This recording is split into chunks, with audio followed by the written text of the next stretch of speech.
You guys had 12 sacks in the last 2 games.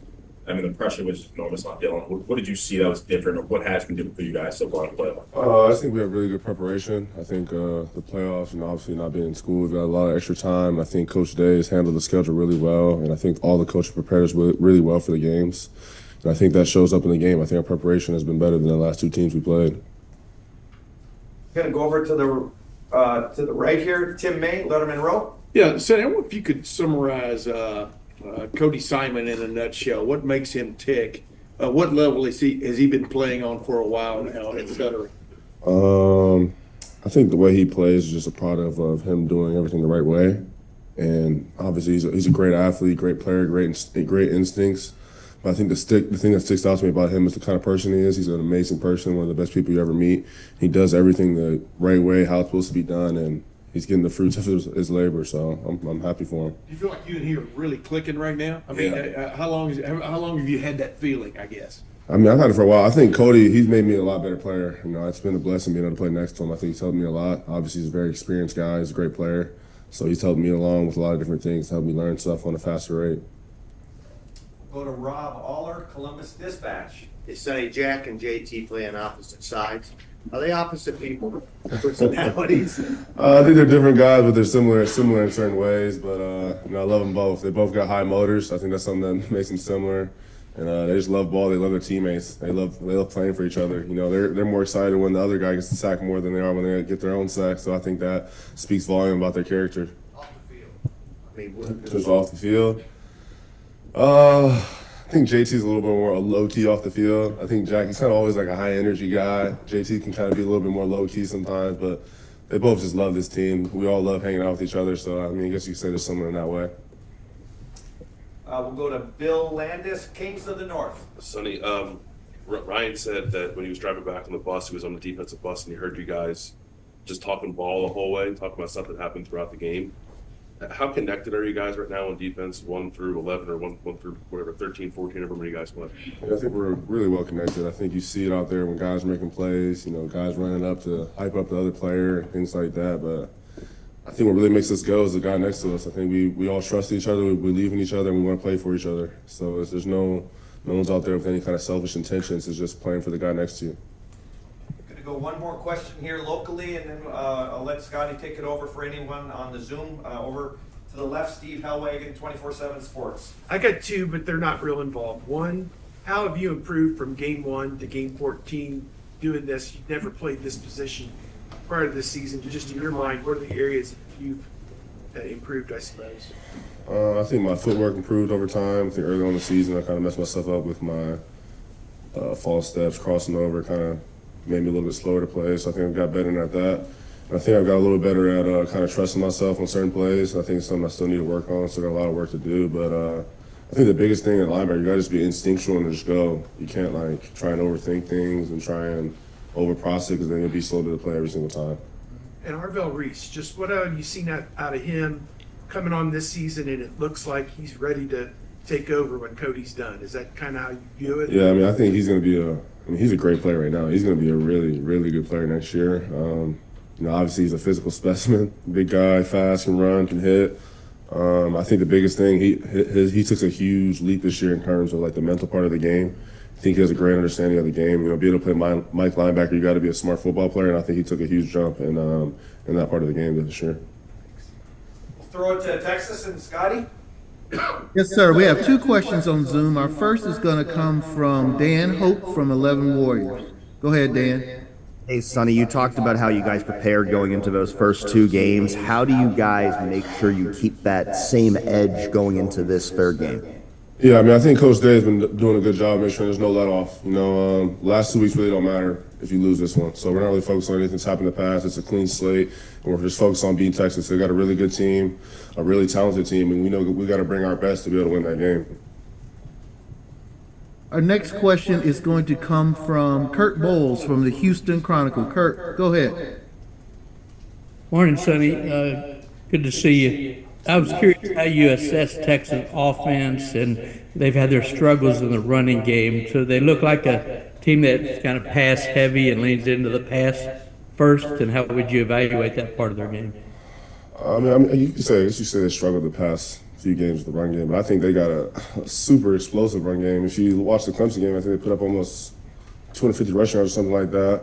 I think they're a team that's capable of putting up around 50 points if you let them. So, I mean, defense got to show up ready to play. It's an extremely talented offense on all three levels. I think the quarterback's a great player. The running backs are very, very explosive. The receivers are very explosive. They got a great tight end, great O-line. So they're a well-rounded offense. And you guys are a big favorite in the game. Do you worry at all about, overconfidence or complacency just because the way y'all have dominated the opposition so far? No, I don't think any of the outside noise matters. I think there's things being said about us before we won those 2 games, and now there's things being said about us after we won those 2 games, and those things might be different, and it really doesn't matter to us. We're just focused on the opinion inside the Woody, and we know we got to bring our A game every single week. I mean, it's a really good team. It doesn't matter how we beat the last 2 teams. This is a whole completely different team. Thank you. Sorry. That's all our questions on Zoom. All righty, we'll go back to the local level here. Bill Rabinowitz, Columbus Dispatch. I mean, you guys travel, your fans travel very well, but obviously this game is in Dallas. Do you guys kind of thrive and like the playing in front of hostile crowds? I think guys kind of like going in enemy territory sometimes. It feels good being a little bit of the villain, you could say. But, yeah, I mean, obviously you got to take into the fact that it is in Texas, so it could be a loud environment, could be like an away environment. We obviously know that. But, I mean, it doesn't matter where you put the ball down. We're just going to come show up and play. And I think there's a stat that your opponents have not been called for a holding call since September or something like that. Is that something that you guys are aware of? And do you guys point out on the film, they didn't call that one, they didn't call that one? Yeah, we're aware of the stat. We don't pay attention to it too much, though. You got to just play. I don't really got too much to say about that. You got to just play through it and just let your talent take over. Don't let it come down to a ref decision.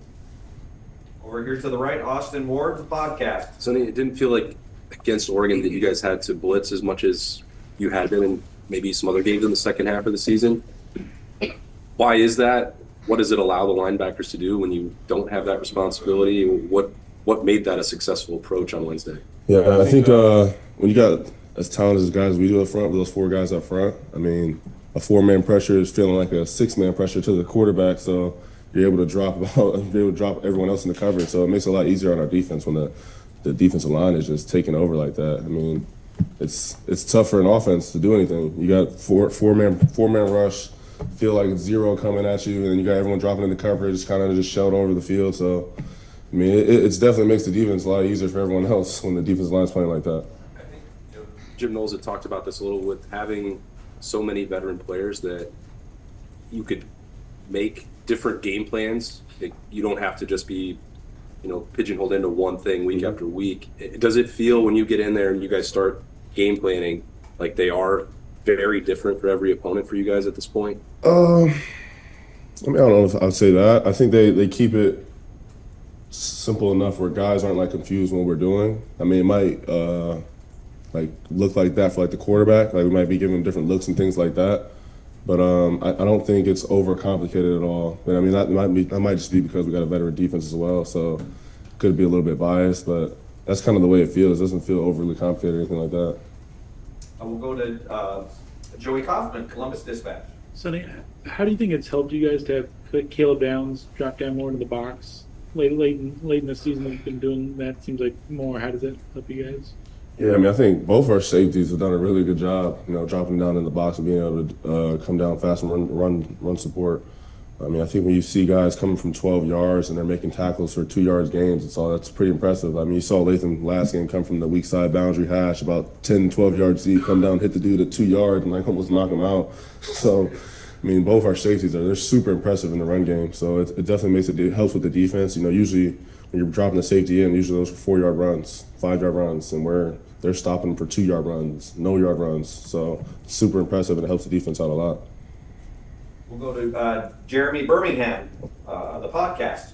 Sonny, how much has the defense structurally changed since the Oregon game in Eugene? Or is it more of what Austin talking about, you guys just being more veteran and knowing the defense better? Or has there been fundamental changes that have been made? Because it looks a lot different.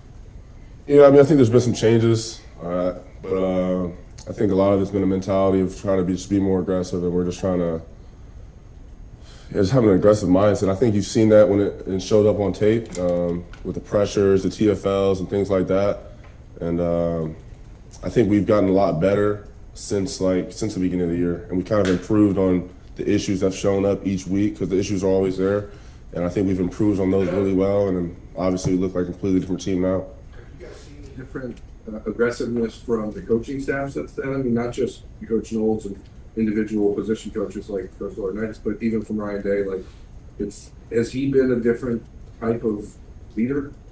I think he's been a great leader the whole year. I think after that team at North loss, we kind of hunkered down and say like, hey, we're gonna get up and we're gonna start swinging, and we're gonna keep swinging as hard as we can, and see what happens at the end of the game. And I think that's what we've been doing the past 2 games, and it's worked out pretty well.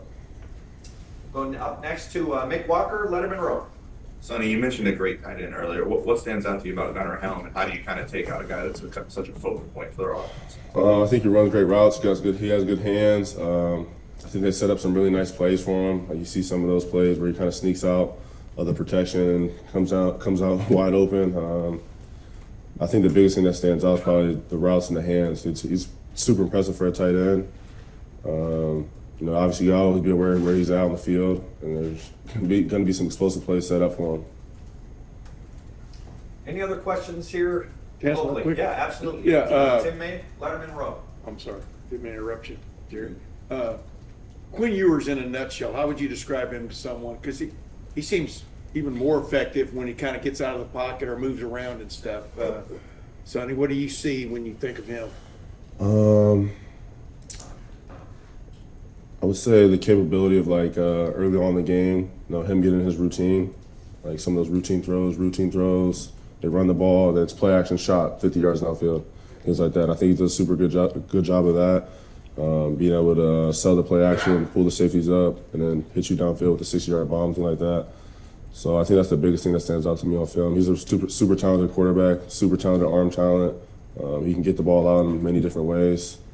But that's probably how I put it in a nutshell. He's just a super talented player. I mean, he can make any throw on the field.